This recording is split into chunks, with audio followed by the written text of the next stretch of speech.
नमस्कार मित्रांनो, आज खूप दिवसांनी तुमच्या भेटीशी आलेली आहे. मी डॉक्टर इंदिरा परब सावंत. गणरायाचं सगळीकडे आगमन झालेलं आहे. गणेशोत्सव सुरू आहे.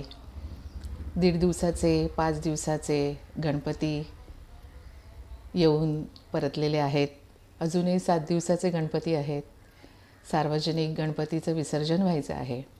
त्यामुळे सगळीकडे घराघरात अतिशय मांगल्याचं पावित्र्याचं वातावरण पसरलेलं आहे. सगळीकडे आनंदी उत्सव आहे, जल्लोष सुरू आहे आणि सगळं भक्तगण गणपतीच्या दर्शनासाठी अगदी उत्सुक आहेत. दर्शनासाठी जात आहेत. आरत्या सगळीकडून आवाज येत आहे आणि आपल्या आराध्य देवतेचं गणपती बाप्पाचे सगळे भक्ती करत आहेत. सगळ्यांना वाटतं आहे की आपण गणपतीचं चांगलं उत्साहात स्वागत करायला पाहिजे आणि सगळेच गणपतीचे भक्त आहेत. सगळ्या देवळामध्ये सुद्धा सध्या बंद असल्यामुळे त्यामुळे घराघरात सगळ्या देवांची पूजा केली जात आहे. गौरी गणपतीचं सुद्धा आगमन झालेलं आहे आणि अशा सगळेच भक्त आहेत. पण बाप्पाला त्याचा स्वतःचा खरा भक्त कोण आहे हे चांगलंच माहिती असतं. म्हणूनच आज मी तुमच्यासाठी एक घेऊन आली आहे. साने गुरुजींनी लिहिलेली एक कथा. देवांची आणि त्यांच्या भक्तांचं कसं अतूट नातं असतं आणि देव आपल्या खऱ्या भक्ताला कसं ओळखतो. तर कथेचं नाव आहे खरा भक्त. एक राजा असतो आणि त्याच्या राज्यात एक गाव असतं छोटंसं आणि त्या गावाच्या बाहेर एक पुरातन शंकराचं देऊळ असतं. अतिशय पुरातन आणि स्वतः राजा इतका देवभक्त असतो. त्या शंकराच्या देवळावर त्याची खूप श्रद्धा असते. शंकराच्या पिंडीची तो दररोज पूजा करायचा. तिकडे देवळात तो जायचा आपल्या सगळ्या लवाजम्यासकट. अगदी सनई चौघड्याच्या आवाजात दुमदुमत तो देवाच्या गाभाऱ्यात जायचा. असंख्य नानाविध सुंदर विविध रंगांच्या सुवासिक फुलांच्या ताटांनी आणि हजारो बेलपत्र, त्रिदळी बेलपत्रांच्या पाट्याच्या पाट्या तो गाभाऱ्यात नेत असे. शंकराच्या पिंडीचा अगदी पूर्ण सागरसंगीत अभिषेक तो करत असे दुधाने आणि हलारकीने त्याची मोठमोठ्याने आरती वगैरे गाऊन लोकांना दान सगळं देऊन पूर्णपणे अगदी भक्तिभावाने पूजा करून तो रोज परत येत असे. तसंच श्रावणी सोमवारी तो नेहमी त्याने देवासाठी एक सोन्याचा मुखवटा बसवलेला असतो. तो श्रावणी सोमवाराच्या दिवशी तो त्या पिंडीला घालत असे.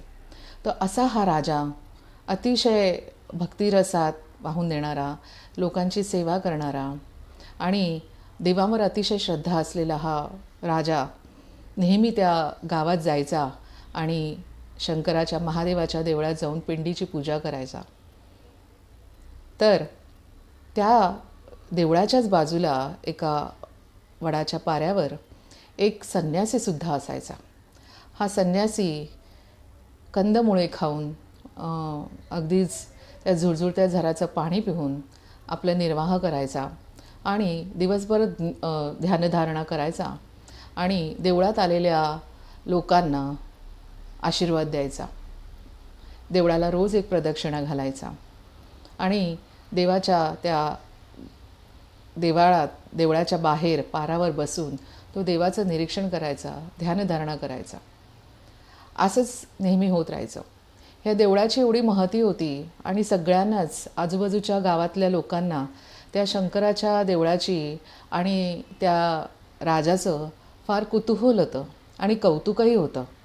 सगळ्यांना त्या राजाबद्दल फार आदर वाटायचा आणि त्या राजा ज्या प्रकारे देवळाची सेवा करायचा, सगळ्या लव्याजमासकट जे देवाचा सोहळा तो करायचा, अभिषेक एवढा जल्लोषात करायचा, ते पाहायला अगदी दुसऱ्या गावामधून लोक यायचे. परगावातनं लोकांची रीघच लागायची. असंच एका दिवशी एका परगावातला एक मनुष्य तिथे आला आणि त्याने बघितलं स्वतःच्या डोळ्यांनी की किती सुंदर, किती वर्णनीय असायचं ते पूर्ण. इतकं अवर्णनीय सोहळा. राजा आला पूर्ण सनई चौघाड्याच्या एकदम दणाण्यात, एकदम दणक्यात तो आला पूर्ण. त्याने पूर्ण गाभारा सुंदर सुवासिक अगरबत्त्यांनी, कापुराच्या वासाने दरवळून काढला. फुलांनी, पूर्ण सुंदर सुंदर फुलांनी, विविध रंगाच्या फुलांनी, सुवासिक फुलांनी तो गाभारा पूर्णपणे सजवून टाकला. दुधाचे कलशनी कलश राजाचे सेवेकरी येऊन आतमध्ये ठेवून गेले पूर्ण. त्यांनी तो कलशाने दुधाचा अभिषेक केला.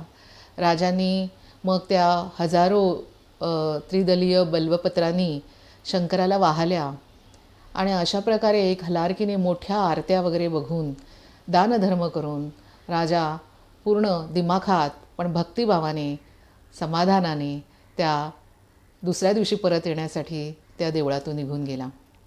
त्या मनुष्याचं अगदी डोळ्याचं पारणंच फिटलं. त्या अगदी आदराने तो त्या राजाला बघत राहिला. थोड्या वेळाने मग त्याला दिसला तो एक संन्याशी आपल्याला पारखून बघत आहे. तो त्या संन्यासीपाशी जातो, त्याला नमस्कार करतो आणि म्हणतो, महाराज, तुम्ही बघता आहात हा राजा किती महान आहे. हा देवाची इतकी सेवा करतो.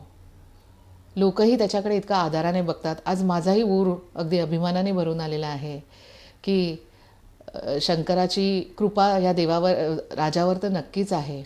ह्याच्याशिवाय मोठा भक्त असूच शकत नाही. हे खरं आहे ना महाराज, राजाच सगळ्यात मोठा भक्त आहे ना. तेव्हा संन्याशीच्या चेहऱ्यावर, ओठावर एक स्मित हास्य आलं आणि त्याने त्या मनुष्याला सांगितलं, नाही, तुला माहीत करायचं आहे की या देवाचा खरा भक्त कोण आहे. तर त्या मनुष्याला आश्चर्य वाटलं. अरे असं कसं, इतका मोठा राजा आणि कधीही न चुकता अगदी नित्यनेमाने देवळात पूजा करायला जातो आहे, ह्याच्याशिवाय महान भक्त कोणी असूच शकत नाही. त्याला थोडा रागही येतो आणि संशयित दृष्टीने त्याने बघतो. ह्याला वाटतं की हा काही भामटा आहे का, इतकं रोज इथे बसतो आहे, सगळं बघतो आहे, तरी त्याला वाटतं की तो गुराखी. आणि गुराखी काय, राजा एवढं सागरसंगीत, एवढा दिमाखात पूजा करतो आहे, त्या गुराखाकडे काय, ना त्याला वेद येतात, ना मंत्र येतात, की कधी नैवेद्य दाखवतो. राजासारखं तो करूही शकत नाही. आणि संन्यासी काय म्हणतो आहे की तो पुजारी, तो गुराखी खरा भक्त आहे. तेव्हा संन्यासी म्हणतो, तुला नाही पटत ना, ठीक आहे, तू उद्या ये, मी तुला प्रचिती देतो की तो दुपारी प्रहरी येणारा जो गुराखी आहे तोच ह्या शंकराचा, महादेवाचा खरा भक्त आहे. मनुष्यसुद्धा अचंबित होतो आणि घाईघाईने निघून जातो. दुसऱ्या दिवशी सकाळीच पहाटेच राजा यायच्या अगोदरच येऊन तो देवळात येऊन बसतो. खाली पायरीवर उभा राहतो. राजा आणि राजाचे सगळे सेवेकरी, त्याचा पूर्ण लवाजमा बरोबर वेळेवर येतो. सनई चौघडाच्या नादात सगळं आसमंत बहरून येतं. राजाचे सेवेकरी त्या बिल्वपत्रांची ताटच्या ताटं, फुलांच्या पाट्या, सगळ्या नैवेद्याचा पहारा, सगळं काही एक एक गाभारात आणून ठेवतात. सगळीकडे फुलांची सजावट होते. सुंदर कापुराच्या वासाने आणि उदबत्तींच्या वासाने सगळा गाभारा पूर्णपणे मोहून जातो. आणि हातात त्या दिवशी श्रावणी सोमवार असतो म्हणून राजाने तो सोन्याचा मुखवटासुद्धा आणलेला असतो. तो सोन्याचा मुखवटा राजा त्या पिंडीवर चढवण्यात एवढ्यात गडगडात होतो. विजा चमकायला लागतात आणि ते देऊळ मोठमोठ्याने हलू लागतं. झाडं हलू लागतात, गडगडाट व्हायला लागतं. असं वाटायला लागतं सगळ्यांना की आता देवळाचा पूर्ण कळस पडणार आहे आणि सगळं कोलमडून जाणार आहे. अतिशय वारा येतो आणि ते बिल्वपत्र इकडे तिकडे पसरून जातात. फुलांचा चुराडा होतो कारण की लोक सैरावैरा धावावे लागतात. राजा स्वतःच एवढा घाबरून जातो की त्याला भानच उरत नाही की देवाची पूजा करायची आहे आणि ते मुकुटही चढवायचं आहे. पण तो देवाचा मुखवटा स्वतःच हातात घेऊन धूम ठोकून जातो. पुजारीही मंत्रोच्चार वगैरे न करता तिकडनं पळून जातो. त्यांचे सेवेकरी, बायका सगळी लोकं पळून जातात. सगळीकडे पूर्ण कचरा निचरा झालेला असतो. दुधाचे कलश सांडलेले असतात. सगळं गाभाऱ्यात पूर्णपणे अस्ताव्यस्त झालेलं असतं. तो मनुष्य सगळं हे बघत असतो. तो भांबावून आणि घाबरून त्या संन्यासाकडे बघतो. संन्यासी शांत नजरेने त्याला शांत राहायला सांगतो आणि खुणेनेच बोलतो, तिथेच बसून राहा, वाट पहा. सगळं काही निघून गेल्यावर देऊळ पुन्हा तसंच पूर्ववत होतं. हलायचं थांबून जातं. कळसाचं टोक पूर्ण आसमंत शांत होतं. दुपार वाढू लागते. रखरखत्या उन्हात तो गुराखी देवळात येतो, शिरतो. देवळाच्या खांबाच्या खुंटीला तो आपली गाई आणि शेळ्या बांधतो. त्यांच्या पुढे थोडासा चारा ठेवतो. त्या झऱ्यावर जाऊन स्वतःचे हातपाय तोंड धुतो. संन्यासाच्या जिकडे पारावर तो बसलेला असतो तिथे जाऊन त्याला नमस्कार करतो आणि नंतर देवळात शिरतो. आत पिंडीचं दर्शन घेतो. अगदी भक्तिभावाने तो देवाकडे पाहतो आणि नंतर पाहतो की अरे, हा सगळा इथे का अस्ताव्यस्त झाला आहे. तो एवढा दमलेला असतो, एवढा थकलेला असतो, पण त्याला ते पाहावत नाही.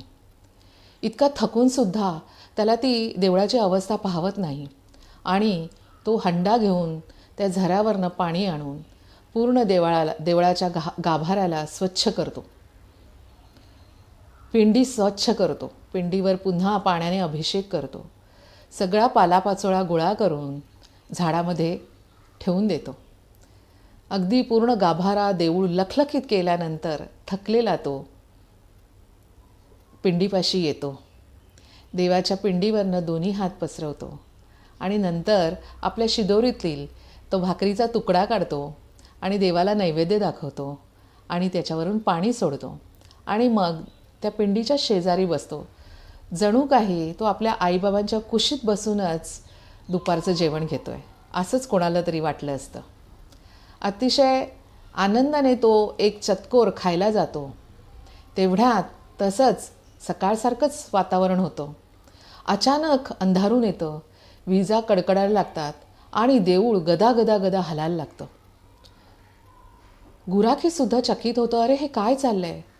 क्षणभर तो भांबावतो आणि त्याच्या चेहऱ्यावर एकदम काळजीचे सूर येतात आणि का कोणास ठाऊक तो आपली भाकरी तिथेच टाकतो आणि शंकराच्या पिंडीला धावत जाऊन घट्ट मिठी उभा राहतो आणि घट्ट मिठी मारतो आणि अक्षरशः रडायला लागतो आणि म्हणतो, देवा, काहीही कर, पण तुझ्या घराला, ह्या देवळाला जरासुद्धा भग्न होऊ देऊ नकोस. मला माझी तुझ्यावर पूर्ण श्रद्धा आहे. तुला काही होणार नाही आणि मलाही काही होणार नाही. तू इथे असताना मी कशाला ती चिंता करू. मी तुला सोडून कुठेच जाणार नाही. त्याची त्या पिंडीत वसणाऱ्या महादेवावर इतकी श्रद्धा असते. त्याला माहिती असतं की कितीही प्रसंग आले, कितीही काही अडचणी आल्या तरी आपल्याबरोबर देव आहे. तो आपल्याला कधीच सोडून जाणार नाही. तो एवढी गच्च मिठून तसाच राहतो 5 मिनटं. थोड्या वेळ 5 मिनटाने सगळं काही शांत होतं. देऊळ हलायचं थांबतं. सगळं काही स्थिर स्थावर होतं. गुराख्याला आनंद गगनात मावेना. तो पिंडीवरनं अगदी मायेने हात फिरवतो आणि म्हणतो, देवा, तू आहेस हां, नेहमीसारखा माझ्याबरोबर. तू माझी चांगलीच राखण करतो आहे, मला माहिती आहे, आणि माझ्या पूजेमध्ये कधीच खंड होऊ देणार नाहीस. आणि तो आनंदाने आपली कांदा भाकरी खाऊन देवाला पुन्हा एकदा नमस्कार करून तिकडनं आपल्या घराकडे निघून जातो. हे सगळं दृश्य तो मनुष्य पाहत असतो आणि संन्याशी मिश्किलपणे त्याच्याकडे बघून हसत असतो. खजील झालेला तो मनुष्य त्या संन्याशापाशी येतो आणि त्याला पटतं की हे महाराज जे काय बोलत होते ते खरंच आहे. हा कोणी साधासुद्धा संतपुरुष नाही, भामटा तर त्याहूनही नाही. हे खूप मोठे ज्ञानी आहेत. संत महाराज त्याला म्हणतात, पटलं ना आता तुला मी काय बोललो ते? गुराखी महाराज या राजासारखा पळून तर गेला नाही ना. अरे बाबा, राजाने त्याच्याकडे श्रीमंती होती, त्याच्याकडे भरपूर पैसा होता, त्याच्या परिस्थितीप्रमाणे तो देवाची पूजा करायचा. सगळं काही व्हायचा, सोन्या नाण्याने दुधाने देवाचा अभिषेक करायचा, फुलं वाहायचा. पण त्या शंकराच्या पिंडीला तो पिंडीच समजायचा, तो दगडच मानायचा. त्याने कधीही त्याला वाटलं नाही की ह्या पिंडीत देव असतो आहे. होता त्याला देवाचं त्याला महत्त्व कळलं होतं. तो रोज पूजेला यायचा, तो आपलं मागणं मानायचा, देवाकडे नेहमी आशीर्वाद मागायचा. पण शेवटी जेव्हा अशी परिस्थिती आली तेव्हा त्याला त्या पिंडीतल्या देवावर विश्वास नव्हता, त्याला त्याच्या पायावर विश्वास, आणि तो तिकडून पळून गेला. पण गुराख्याने तसं काही केलं नाही. गुराख्याची श्रद्धा इतकी अपार होती,